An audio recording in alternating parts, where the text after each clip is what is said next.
Headlines के प्रायोजक हैं टफ कॉन TMT। अब इंडिया बनेगा extra tough. Electronics item, dam roof furniture, आकर्षक फैंसी लाइट्स पर धमाकेदार ऑफर के लिए जल्दी पहुंचे प्रदीप सेल्स, मकतपुर रोड, गिरिडीह। हड्डी, नस एवं जनरल बीमारियों के इलाज में ना करे विलंब।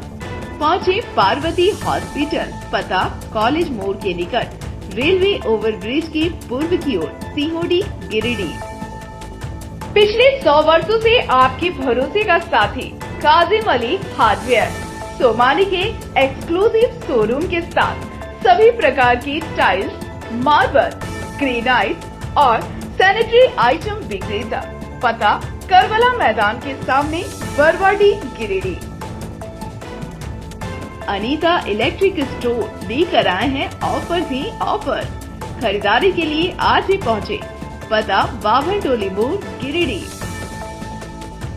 इस संतान दंपति के लिए वरदान Navdeep nursing home and IVF centre. इसके साथ ही स्त्री एवं नेत्र संबंधित बीमारियों के उपचार का पता बिशनपुर, पचम्बा थाना के निकट, गिरिडीह। सरकारी कर्मी बन आवास योजना के नाम पर महिलाओं से ठगी, भांडा फूटते ही ठग 9-2-11 हुए शातिर। तीसरी का मामला। सड़क हादसे में नाती की मौत, नाना नानी की स्थिति गंभीर। सदर अस्पताल में स्ट्रेचर का दिखा अभाव, परिजनों ने लगाया आरोप। क्षत्रिय कल्याण समाज की हुई बैठक, समाज की मजबूती व एकजुटता पर दिया गया बल। और कई दिनों से बंद पड़ा है आंगनवाड़ी केंद्र, ग्रामीणों ने किया विरोध। गावा प्रखंड अंतर्गत सेरुआ पंचायत के चेरवा में संचालित आंगनवाड़ी केंद्र का मामला।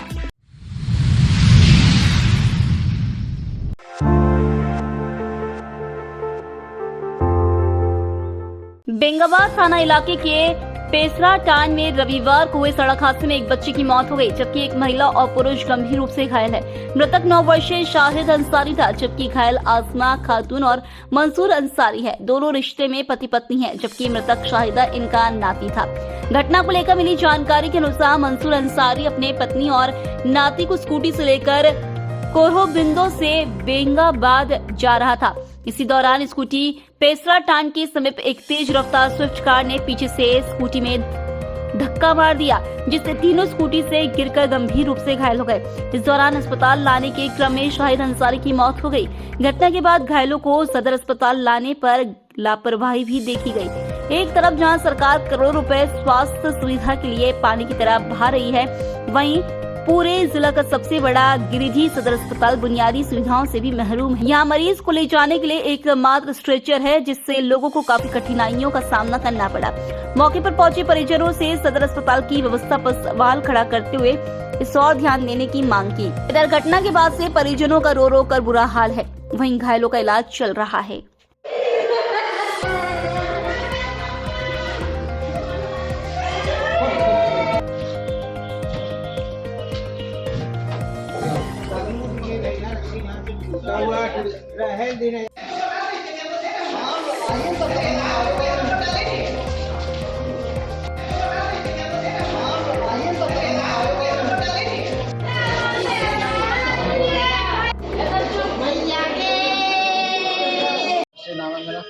कहाँ से आए हैं? भंडारी शरण, भंडारी करण।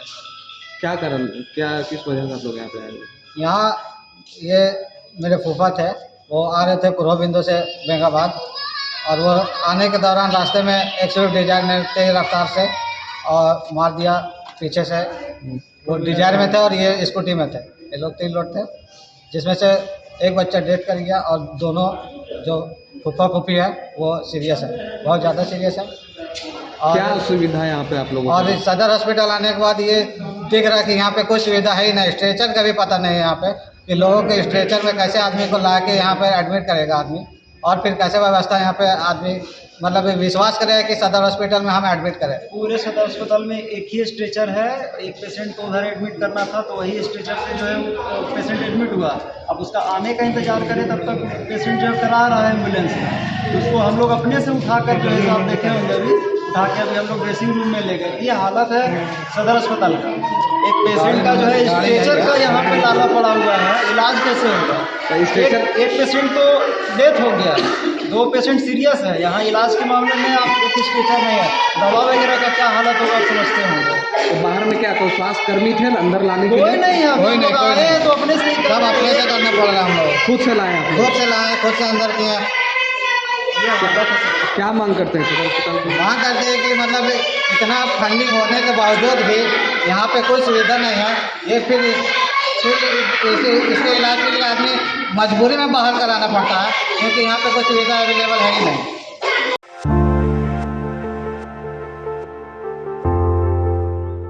वैसे तो झारखंड में अबुआ आवास योजना में बबुआ लोगों का बड़का खेला चल रहा है। अबुआ आवास के नाम पर कई लोगों पर रिश्वत लेने का आरोप लग चुका है। इस योजना का क्रेज देखकर अब कई ठग भी एक्टिव हो गए। जी हां, गिरिडीह जिले के तीसरे प्रखंड से एक फर्जी रोजगार सेवक द्वारा अबुआ आवास योजना के नाम पर महिलाओं से पैसे की ठगी करने का मामला प्रकाश में आया है। मिली जानकारी के अनुसार एक ठग ने खुद को रोजगार सेवक बताकर प्रखंड के खिरोल गांव के कुछ लोगों को फोन किया। फोन पर उसने बताया कि आपका नाम आवास योजना के लिए सिलेक्ट किया गया है, यदि योजना का लाभ चाहिए तो 5,000 रुपए देने पड़ेंगे। सरकारी कामों में कथित रूप से घूसखोरी के चलन से रूबरू उन लोगों ने उस फर्जी रोजगार सेवक को पैसे देने की हामी भर दी, जिसके बाद उनमें से कुछ लोगों ने उस ठग के बताए हुए स्थान पर जाकर उसे पैसे भी दे दिए। ठग इतना शातिर था कि सभी को एक एक कर पैसे लेने के लिए बुलाता था। इतना ही नहीं, उन्हें अकेले आने और किसी को यह बात नहीं बताने की कसम भी खिलवाता था। इस मामले का भांडा उस दिन फूटा जिस दिन पैसे देने आ रही एक महिला के साथ पैसे दे चुकी एक दूसरी महिला भी पहुंच गई, जिसके बाद उसने उस फर्जी रोजगार सेवक से अपने काम के बारे में पूछा। उसके टाल मटोल करने पर महिलाएं समझ गई कि वह उन्हें बेवकूफ बना रहा है, जिसके बाद महिलाओं ने हो हल्ला किया। आसपास के लोग जुटे, तब तक वह फर्जी रोजगार सेवक अपनी मोटरसाइकिल छोड़कर वहां से फरार हो गया। बाद में उक्त महिलाओं ने अपने पंचायत गुमकी के मुखिया प्रतिनिधि महेश राउत को फोन कर बुलवाया और मामले की जानकारी दी। महेश रावत ने मौके से फोन पर थाना प्रभारी को इसकी सूचना दी, जिसके बाद उक्त बाइक को पुलिस को सुपुर्द कर दिया गया। इस संबंध में भुक्तभोगी सुलेखा कुमारी पति राजेश यादव ने बताया कि एक व्यक्ति ने उन्हें फोन कर खुद को ब्लॉक कर रोजगार सेवक बताया और कॉलोनी दिलाने के नाम पर 5,000 रुपए मांगे। उसने यह भी बताया कि 2,40,000 रुपए मिलेंगे, जिसमें पहली किश्त 30,000 रुपए और दूसरा किश्त 40,000 का मिलेगा। सुलेखा कुमारी ने उसे फोन पे के माध्यम से पैसे देने की बात कही, लेकिन उस ठग ने ऑनलाइन पैसे नहीं लिए। उसके बाद सुलेखा कुमारी ने उसे 5,000 रुपए कैश दे दिए। सुलेखा कुमारी ने बताया कि उस ठग ने कभी अपना नाम विकास यादव तो कभी अपना नाम रोहित यादव बतलाया है। वहीं फुलवा देवी पति स्वर्गीय लक्ष्मी यादव ने बताया कि उन्हें भी उस ठग ने रोजगार सेवक बन फोन कर कॉलोनी देने के एवज में 8,000 रुपए ले लिए। इसके अलावा उस फर्जी रोजगार सेवक द्वारा आवास योजना का लाभ दिलाने के नाम पर खिरोद गांव के राजेंद्र यादव, देवंती देवी और खेमलाल यादव से भी पैसे ठगने की बात कही जा रही है। इस मामले में फुलवा देवी ने तीसरी थाना में लिखित शिकायत भी की है। मुखिया प्रतिनिधि महेश राउत ने कहा कि फर्जी रोजगार सेवक बन महिलाओं से पैसे ठगी करने का मामला सामने आया है। थाने में आवेदन दिलवाया गया है, पुलिस उचित कानूनी कार्रवाई करे। वहीं इस संबंध में फोन पर पूछे जाने पर बीडीओ मनीष कुमार ने कहा कि उन्हें मामले की जानकारी नहीं है, शिकायत मिलने पर कार्रवाई की जाएगी। इसके अलावा भंडारी पंचायत से भी 2 महिलाओं के साथ इस प्रकार की ठगी करने की भी बात कही जा रही है।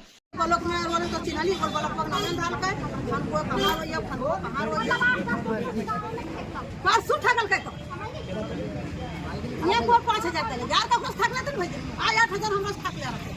अभी हम डाले वाला है कल हमरा जीवन में अगले गवाह की हम से कम वो डटवा ना जाने दिया पकड़ो ना जाने तो जानो काजे 2 चकवा गाड़ी ना मिल रहा भैया से 2 चकवा लेके गया तो बोल नहीं 2 चकवा से अगर छोड़ नहीं आई 2 चकवा से आएगा तो नहीं आई छोड़ तो काली कहीं से ये बोल ऑटो से आई जब तक ऑटो चला भाई के नहा के कहीं का तो मुझे कहां से ठक ले 1,000 का करें 7,000 हम तैयार कर ले 7,000 के दीजिए हम कॉलोनी पास से देंगे 4 के बोला के नहीं ठगवा।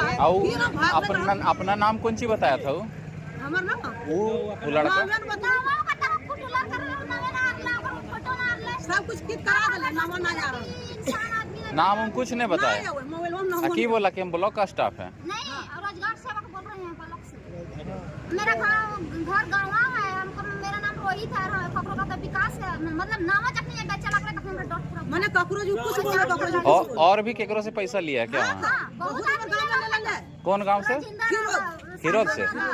राजेश यादव लक्ष्मण यादव सबसे पैसा ठग ले मतलब बहुत कोटिस ठग लगा तब जब हमर से ठग के ने तो हम दिमाग वाला लगा जे कली की एकर जब हम एकरा ने भी ना ले कोले कोले बोल तो ना ले ओकरा ना ओकरा नाम धर कोले किसी के ना नाम ना किसी को नहीं ना एक टीम बात में एकरा बोला ना लगी तो ये रही हम जाइए ओने गड़िया से सुन के की का ना आए वो तो मेरे बेटवा हैदराबाद से फोन करके बोल जाइए भैया हमर मम्मी अकेले आई सुलेखा कुमारी क्या हो गया, क्या मामला है? ना मामला यही है कि वो फोन किया हमारे पास, उसके बाद तो बोला कि बोल से बहन जी आप राजेश का बीबी बोल रहे हैं? बोले हाँ हम बीबी बोल रहे हैं उसका। तो बोला कि बोला आपके नाम से कॉलोनी आ रहे हैं, हम वो लोग से रोजगार सेवक बोल रहे हैं, तो आपको 4 तारीख को पैसा पेमेंट हो जाएगा, 30,000 आगे घुसेगा, उसके बाद 50,000 घुसेगा पैसा, 2,40,000 का कॉलोनी है, सो आप हमको 5,000 रुपया दीजिए। तो बोले ठीक है भैया अगर यार है तो बोल धाई फोन कर रहा था कि नहीं आप अकेले आना, अब अकेले आना किसी को लेके नहीं आना। कि बोले भैया हम ठीक है अकेले आ रहे हैं। उसके बाद हम आए, उसके बाद पैसा हम उसको बोले कि मोबाइल पर ले लीजिए, तो बोला कि हम फोन पे पैसा नहीं लेते हैं, सो आप कैश पैसा दीजिए, तो उसको कैश पैसा दिए हैं। उसके बाद अगर क्या किया पैसा ले लिया और फोन मतलब कि नहीं उठाता, व्यस्त कर देता है, उठे भी नहीं करता था फोन। तो अगर हम ये दीदी को फोन किया तो बोला कि सोहो भैया हमरो पैसा ले ले है वो, और फोन में ना उठा रहा से तो जा रहा जीवे तो हमू जीव रहे। तो बोल हाँ जीवे, तो बोले यहाँ ये तो बोल तो और तरह को हाँ नहीं, तो भगवान की क्रिया खाइए, भगवान कसम खाइए भोरे भोरे तरह दिन को हाँ नहीं, तो अगर तरह दिन को हत्ता तो हम ना आए पैसा वाली तो यहाँ कह ना हमारे कोई ना है से तो यहाँ ये ले। और बाद हमने चिन्ह करके तो घड़िया पकड़ लिया, तो बोल हम आपको पैसा दे रहे हैं, पैसा दे रहे हैं। तो पहले यहाँ गाड़ी रखिए, उसके बाद आप हमको पैसा देगा। गाड़ी रखिए, इसके बाद पैसा लेके आइए, सब आदमी यहाँ खड़ा है, हम अकेले नहीं है, हम आपको गाड़ी लेके घर नहीं जाएंगे, गाड़ी यहीं रहेगा, हमको पैसा दे दीजिए। उसके बाद में मोबाइल ले लिया, उसके बाद भागने लगा। कितना पैसा दिए थे? 5,000 रुपया दिए थे। नाम हुआ फुलवा देवी। की मामला है? मामला है कि वो नंबर दे के हमको और कहा कि बोले आइए यहाँ ब्लॉक में कॉलोनी आ गई तुम्हारा से, बोले 8,000 पैसा लगेगा, आप पास कर दीजिएगा। अच्छा। हमको दीजिए 4 तारीख का पैसा घुस जाएगा। तो कहिए कि इतना जल्दी पैसा घुस जीते तो हम दे देवे जाके 8,000। तो हमारा कल के बोल कसम खाइए भोरे भोरे, बोलो भगवान कसम खाइए कि बोल किसी के बताएगा कि? अरे नहीं बताएगा। बोल जयंती देवी की बात नहीं बताएगी। कहिए अच्छा नहीं बताएंगे। तो बोल ठीक है आइए। तो कलिए हम गाड़ी लेकर आइए भैया, गाड़िया पर 2 चकवा। बोल नहीं गाड़ी लेकर आएगा तो घुस जाइए से काल के। तो कलिए कहीं पर बोल टेम्पुआ पर आइए। तो टेम्पुआ पर आइए तो यहाँ देरी भे गए, तो फिर आवे लगल के तो यहाँ देरी बोले, तो बोले आइया। कलिए हाँ आइए। तो एक टीसन बात करा लिया था, बोल ककरा से बात कर रहा, ककरा से बात कर रहा, कोई ककरो ले आ गया नान के रख लें कि? कलिए ना ककरो नान ले कल ले आई। तो या कल नान लिये तो बोले ठीक है यार हलियो। तो फिर अले तो यहाँ अलिए तो पकड़ लिये।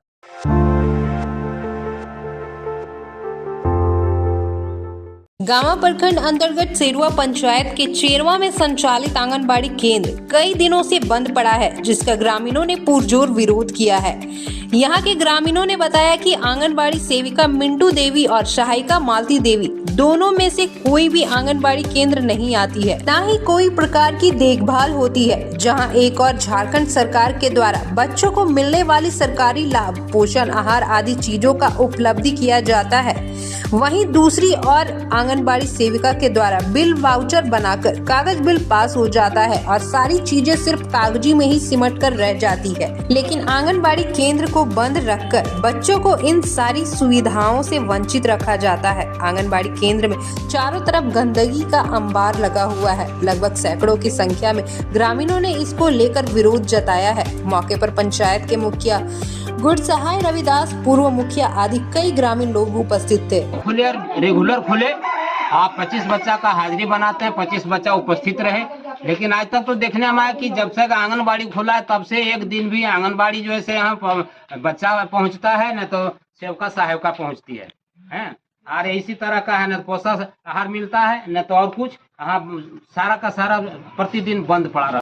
देखिए यदि कंप्लेन अभी तक मेरे पास नहीं आया था, हाँ। ऐसा कंप्लेन आया मेरे पास जी, जनता लेके आई है, तो इस कंप्लेन पे हम संज्ञान में लेंगे और यदि वो ध्यान से काम नहीं करेगी इस आंगनबाड़ी को मर्ज करा करके दूसरे जगह जो है स्थापना करवाएंगे। कार्रवाई करेंगे। आप लोग बिल्कुल कंप्लेंट किए, कार्रवाई होगी, ऐसी बात नहीं। इसको हिदायत चलिए, हिदायत के बाद यदि नहीं सुधरता है तो हम कार्रवाई पे बिल्कुल खड़ा उतरेंगे।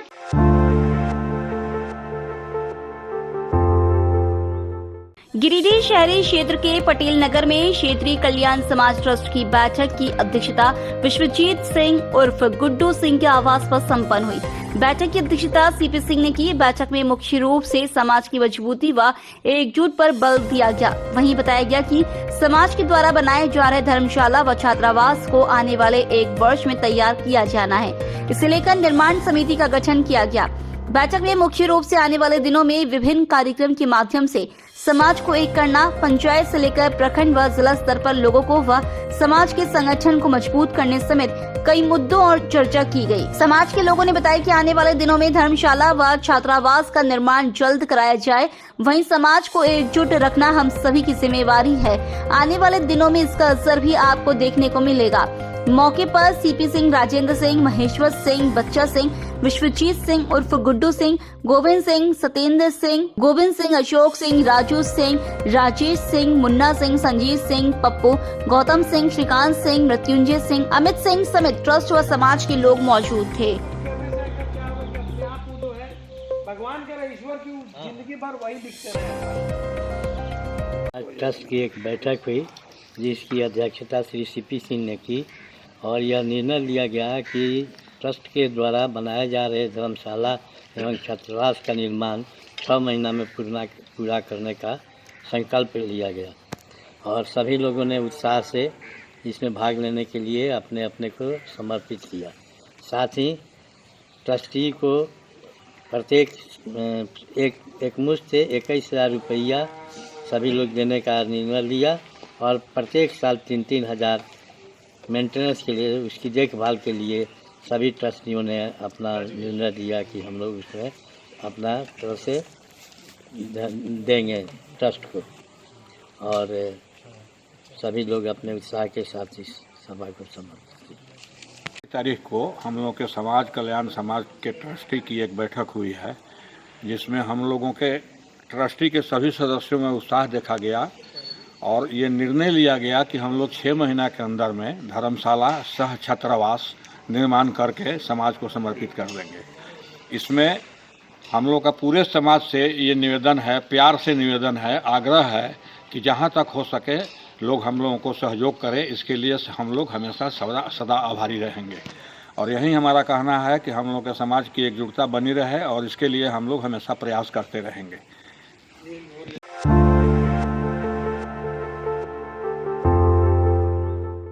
अखिल विश्व गायत्री परिवार गिरिडीह के द्वारा रविवार को स्थानीय गायत्री शक्तिपीठ गिरिडीह में एक विचार गोष्ठी का आयोजन किया गया। विचार गोष्ठी की अध्यक्षता मुख्य प्रबंधक कामेश्वर सिंह ने किया। गोष्ठी का शुभारंभ सर्वप्रथम आदि शक्ति मां गायत्री की वंदना कर किया गया। इस दौरान 8 फरवरी से 11 फरवरी 2025 तक गायत्री शक्तिपीठ गिरिडीह में आयोजित होने वाली 24 फूंडीय गायत्री महायज्ञ एवं शिव मंदिर प्राण प्रतिष्ठा कार्यक्रम को सफल बनाने के लिए भी विचार विमर्श किया गया। इस दौरान महायज्ञ के संदेश को पूरे गिरिडीह शहर के सभी क्षेत्रों में पहुंचाने का निर्णय लिया गया ताकि सभी लोग इस महायज्ञ में भाग ले सके। बताया गया कि महायज्ञ का संचालन शांति कुंज से आए हुए संतों के द्वारा किया जाएगा। जन जन इस महायज्ञ के संदेश को पहुंचाने के लिए भाइयों एवं बहनों की 12 टोलियों का गठन किया गया। साथ ही इस महायज्ञ को सफल बनाने के लिए यज्ञ समिति का गठन किया गया। यज्ञ समिति के अध्यक्ष के रूप में कामेश्वर सिंह एवं उपाध्यक्ष के रूप में बासुकीनाथ राय को मनोनीत किया गया। वहीं अन्य सदस्यों में भागीरथ प्रसाद सिंह, दर्शन पंडित, लव कुमार सिन्हा, शैलेंद्र कुमार वर्मा, अनिरुद्ध राम, नरेश प्रसाद यादव, तुलसी पंडित, सहदेव प्रसाद कुशवाहा, उर्मिला बर्णवाल, बीना देवी, उमा गुप्ता, यशोदा देवी, सुमन गुप्ता, ललिता बर्णवाल, कविता देवी, बेबी देवी को मनोनीत किया गया।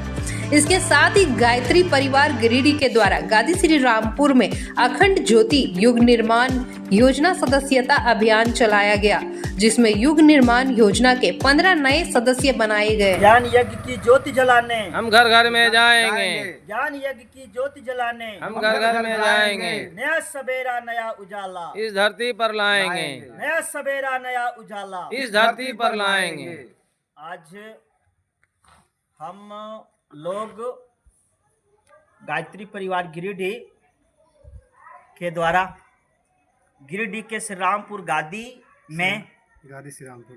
श्री रामपुर में नुक्कड़ सभा, गली गली एवं दुकान दुकान जनसंपर्क अभियान चला करके अखंड ज्योति और युग निर्माण पत्रिका का महत्व समझाए और लोगों को इसका महत्व समझा करके 15 पत्रिका के सदस्य बनाए।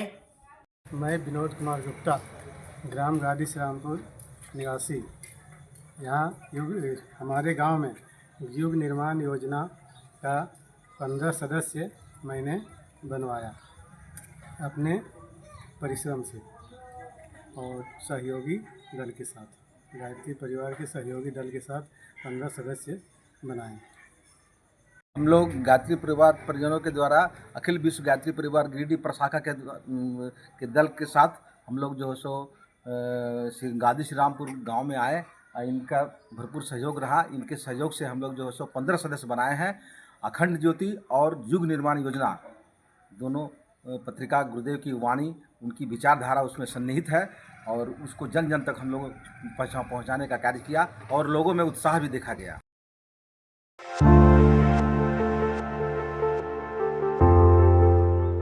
इनर व्हील क्लब गिरिडीह की ओर से रविवार को अंतर्राष्ट्रीय स्तर पर महिला हिंसा के विरुद्ध 25 नवंबर से 10 दिसंबर तक चलाए जाने वाले मुहिम ऑरेंज द वर्ल्ड के तहत प्रसिद्ध प्रसूति रोग विशेषज्ञ डॉक्टर शीला वर्मा द्वारा संचालित हॉस्पिटल में एक जागरूकता कार्यक्रम का आयोजन किया गया।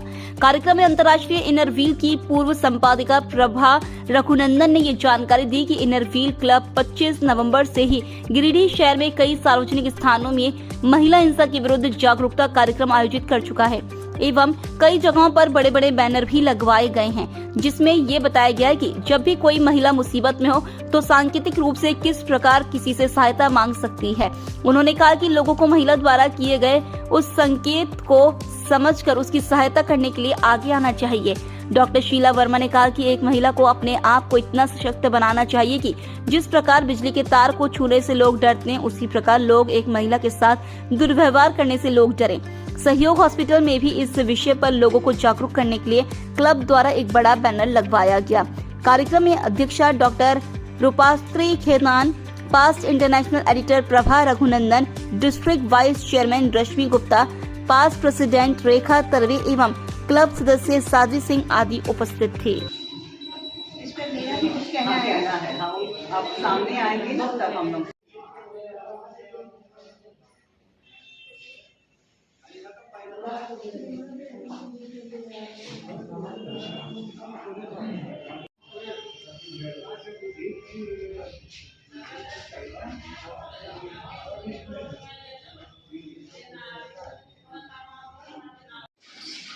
ये अनुचित हिंसा कहीं भी हो, वो हमारे सामाजिक और नैतिक मूल्यों के पतन का द्योतक होता है और नारियों पे हिंसा युगों से होता आया हुआ है और आजकल तो हम आज के परिवेश में ये अन्यथा बढ़ता चला जा रहा है। तो इस पर मेरा ये मानना है कि एक सशक्त कानून होना चाहिए और जिस पर त्वरित एक्शन हो सके कि नारी जितनी भी महिलाएं हैं वो ये समझ सकें कि मेरे को कानून का सहारा मिल सकता है और वो मुंह बंद करके किसी भी हिंसा को, अन्याय को नहीं बर्दाश्त करती रहें। लेकिन इसके अलावा मेरा अपना सोच है कि दूसरे पे क्यों, नारी को खुद इतना सशक्त होना चाहिए कि कोई उस पर हिंसा करने की गलती नहीं कर सके और वो उस हिंसे का जवाब वो खुद अपने से दे सके। क्यों हम बिजली की तार को नहीं छूते हैं? क्योंकि हमको डरते हैं कि उससे हम अगर छुएंगे तो मुझे मुझे नुकसान होगा, मुझे शौक लगेगा। तो नारी के प्रति कोई हिंसा करे तो उसके पहले उसको ये डर लगे कि अगर मैंने इसके प्रति हिंसा की या अन्याय किया तो उसका मेरे पे दुष्प्रभाव होगा जो मेरे को नुकसान कर सकता है। जब तक है कि नारी खुद अपने को सशक्त नहीं बनाएगी, शायद ये हिंसा कभी नहीं रुकेगा। अंतर्राष्ट्रीय इनरव्हील की पूर्व editor media manager, Inner Wheel club Giridih की सदस्य हूँ। 25 नवंबर से 10 दिसंबर तक विश्व भर में ऑरेंज द वर्ल्ड मुहिम चल रहा है इनरव्हील द्वारा। ये यूनाइटेड नेशंस द्वारा दिया गया एक टारगेट है। ये क्या है? ये है कि महिलाओं के प्रति जो हिंसा होता है, वो छोटी बच्चियां हो या बुजुर्ग महिलाओं हो, उनको घर से लेके बाहर समाज में भी उनके साथ हिंसा होता है, उसके प्रति जागरूकता फैलाने और उसके विरोध बात करने के लिए हम ये मुहिम चला रहे हैं। ये सिर्फ हम लोग गिरिडीह में नहीं चला रहे, विश्व भर में 100 देशों में इन्हीं दिनों ये चल रहा है। उसी के तहत हम लोग यहाँ ये बड़ा बैनर लगाने आए हैं, क्योंकि यहाँ सबसे अधिक महिलाएं आती जाती रहती हैं। इस बैनर में जैसे कि आप देखेंगे, महिलाओं के प्रति किस तरह की हिंसा होती है वो दिखाया जा रहा है। साथ साथ सांकेतिक भाषा भी दिखाया जा रहा है कि ऐसा संकेत करने से बाकी लोग कैसे समझेंगे कि उस महिला के साथ कुछ हो रहा है और हमें सतर्क होके उनका मदद भी हमें करना चाहिए। ये बहुत सोचने वाली बात है कि पिछले वर्ष जनवरी से दिसंबर तक भारत में 4,28,278 केसेस पुलिस में दर्ज हुआ है महिला हिंसा के बारे में। और आप कल्पना कर सकते हैं कि कितने केसेस ऐसे होंगे जो कभी पुलिस थाना तक पहुंचा ही नहीं।